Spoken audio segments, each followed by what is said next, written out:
एक ब्राह्मण थे तो तीर्थ यात्रा करना चाहते थे। उनके लड़के थे पर उनकी ज्यादा आज्ञा नहीं पालन करते थे, तो सोचा कि बूढ़ा अकेले तीर्थ यात्रा कैसे कर पाऊंगा। तो एक गरीब ब्राह्मण का लड़का था, उससे कहा कि भैया तू इधर उधर नौकरी के लिए भटकता, अगर तू मुझे तीर्थ यात्रा करवा दे तो मैं तेरे खान पान की व्यवस्था और धनराशि भी दे दूंगा। ब्राह्मण ने कहा चलो अच्छा है, आपके साथ तीर्थों का भी दर्शन होगा। तो जहां जहां जाना चाहते थे उन जवान ब्राह्मण बूढ़े ब्राह्मण को ले गया, तीर्थ दर्शन कराती हो। जब ब्रज धाम आया तो उसको बहुत बुखार आ गया बूढ़े को। उसने बहुत सेवा की, जैसे मतलब माता अपने बच्चे की सेवा करती है ऐसे सब सेवा की उस जवान ब्राह्मण ने। बड़ा द्रवित हुआ बूढ़ा ब्राह्मण, धनी ब्राह्मण था वो।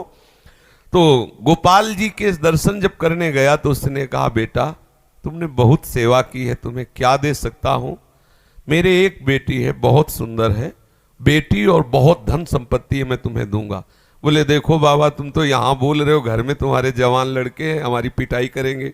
बोले हम गोपाल जी को साक्षी करके कहते हैं कि अपनी बेटी का ब्याह तुम्हारे से करवा दूंगा और संपत्ति भी दूंगा। बात हो गई। तीर्थ यात्रा करवा के जब घर पहुंचा तो बूढ़े की हिम्मत नहीं कि बात कर सके लड़कों के सामने, क्योंकि बेचारा गरीब ब्राह्मण का लड़का। महीना भर सोचता रहा कि कभी न कभी तो सूचना दे, वो तो सूचना नहीं। तो घर गया उनके और बोला देखो बाबा आपने कहा था कि तुम्हारा, तो लड़कों ने धक्का लगाया और दो चार थप्पड़ लगाए कि तेरी सामर्थ्य क्या है कि तू मेरी बहन से ब्याह करने की बात सोच सके। बोले नहीं बाबा ने कहा था। अब लड़कों की वो स्वरूप देख करके बाबा बदल गए। उनका हमें नहीं याद है कि हमने कुछ कहा था। अब उसने कहा अरे नहीं तुमने तो गोपाल जी के सामने कहा था। उनका हमें याद ही नहीं कि हमने तुमसे कुछ कहा है। पीट के भगा दिया। अब उस लड़के को इस बात का बुरा लगा कि तीर्थ यात्रा करके आया और कह रहा कि मुझे याद नहीं है। अब मैं अपनी तरफ से तो कहा नहीं था ब्याह करने की, और इसने हमारा अपमान भी करवाया, अब तो ब्याह करके ही रहेंगे। उसके जिद चढ़ गई। उसने पंचायत बुलाई और पंचायत में कहा कि इसने हमें तीर्थ यात्रा के लिए प्रेरित किया, तीर्थ यात्रा ले गया, मैंने इसकी सब सेवा की, इसने ठाकुर जी के सामने मेरे ब्याह की बात कही। तो बोले कोई और गवाही दो तब बात बनेगी। बोले गवाही में तो केवल हम ही और ये बुढ़ा और ठाकुर जी थे। तो बोले अब भाई गवाही तो दो में क्या, तुम जो कह रहे हो कि इन्होंने कहा वो कह रहे नहीं कहा, तो तीसरा चाहिए। वो तीसरे में तो ठाकुर जी थे। तो बोले अगर गवाही दे दें तो ब्याह हम जबरदस्ती करवा देंगे। पंचायत पहले लगती थी गांव में, जैसे होता है ना न्यायालय, तो छोटा मोटा न्यायालय समझो गांव का, पंच लोग जो निर्णय कर देते थे फिर वही होता था। तो बुढ़े से कहा तो बुढ़ा राजी हो गया, क्योंकि उसे पता था गोपाल जी थोड़ी आएंगे। उसने कहा अगर गोपाल जी कह दें पंचों के बीच में आके कि हाँ हमारे सामने ब्याह की बात हुई थी, तो अब किसी की बात नहीं मानेंगे, हम ब्याह कर देंगे। लड़के भी राजी हो गए, क्योंकि सबको पता था कि कोई ठाकुर जी मूर्ति थोड़ी चल के आएगी। और उसने मूर्ति नहीं माना था, उसने साक्षात ठाकुर जी माना था। आया वृंदावन और ठाकुर जी का शयन हो गया था। अब वहां से अब वो बहुत परेशान कि अब कल तक हम रुके फिर ठाकुर जी से बात करें, तो ऐसा। अब दरवाजा बंद थे, खटखटाया, क्योंकि उसके लिए मूर्ति थोड़ी है, और कहा सुनो गोपाल जी हम तुमसे ये पूछने आए कि वो जो वृद्ध ब्राह्मण था उसने कहा था कि नहीं तुम्हारे सामने ब्याह की बात।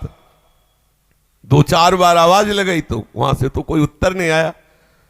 फिर बहुत जोर से बोला भड़बड़ा के देखो हम तुम्हें चैन से सोने नहीं देंगे, हम पैदल चल के आए भूखे हैं और आप ब्याह की समस्या है और आपको इसका उत्तर दे। छोटी मोटी बात होती तो छोड़ देते, ब्याह की बात है। ठाकुर जी ने अंदर से कहा मूर्ति कहीं चलती है, वहां चल के जब बोले मूर्ति बोलती तो चलेगी क्यों नहीं। ठाकुर जी फंस गए। ठाकुर जी ने अंदर से कहा कि कहीं मूर्ति वहां जाके थोड़ी उड़ीसा में वहां जाके साक्षी थोड़ी देगी, मूर्ति चलती थोड़ी है। बोले महाराज जब मूर्ति बोलती है तो चलेगी क्यों नहीं। अब ठाकुर जी विवश हो गए।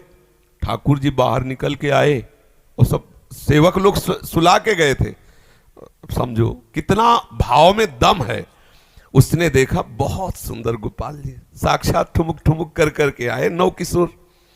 बोले देखो हम चलने के लिए तुम्हारे भाव के कारण राजी तो है, लेकिन भोग राग की व्यवस्था, क्योंकि हम वृंदावन के ठाकुर, हमें तो चक माल चाहिए, हमको चना चवेना में तो रुकने वाले हैं नहीं, रबड़ी गुलाब जामुन ये सब चक्कर चाहिए। तो बोले देखो कुछ रुपया तो है, अब शादी का चक्कर, इसलिए व्यवस्था तो तुम्हारी बनाएंगे ही हम। तो बोले कैसे चलोगे? बोले चलेंगे तो हम पैदल ही, आगे आगे तुम चलना, पीछे पीछे हम चलेंगे, थोड़ी थोड़ी देर में कुछ भोग लिए रहना, हमको भोग लगा देना। बोले अब हम चले और तुम आ रहे हो कि नहीं आ रहे हो ये मुझे कैसे पता चलेगा? बोले नूपुरों की ध्वनि तुम्हें सुनाई देगी, अगर पीछे मुड़ के देख लिया तो जहां से मुड़ोगे वही हम खड़े हो जाएंगे, आगे नहीं चलेंगे। बात तय हो गई, चल दिए ठाकुर जी। अब आप देखो क्या मूर्ति है।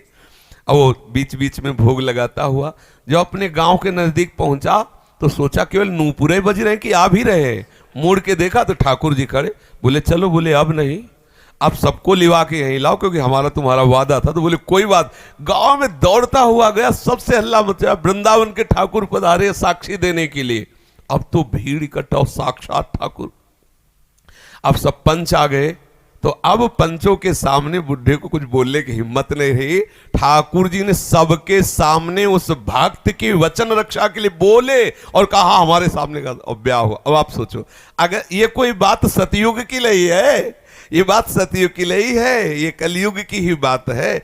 हमारी श्रद्धा, हमारा विश्वास, जैसी हम भावना, अगर ठाकुर को मान लिया कि मूर्ति है तो मूर्ति ही रहेंगे, अगर मान लिया कि हम भले नहीं समझ पा रहे लेकिन हमारे ठाकुर है तो एक दिन वो समझा देंगे कि वो ठाकुर है। जो छवि हम देख रहे हैं, राधा बाबा के पास भी ऐसी छवि थी, तो राधा बाबा से ठाकुर जी बात करते थे, ठाकुर जी मुस्कुराते थे, और हमारे सामने छवि, क्योंकि हम उन्हें फोटो मानते हैं। कभी फोटो और ये बात ना माने कि मूर्ति वो साक्षात है, ऐसी भावना करे तो अनुभव में आने लगेगा कि ठाकुर साक्षात है। जी।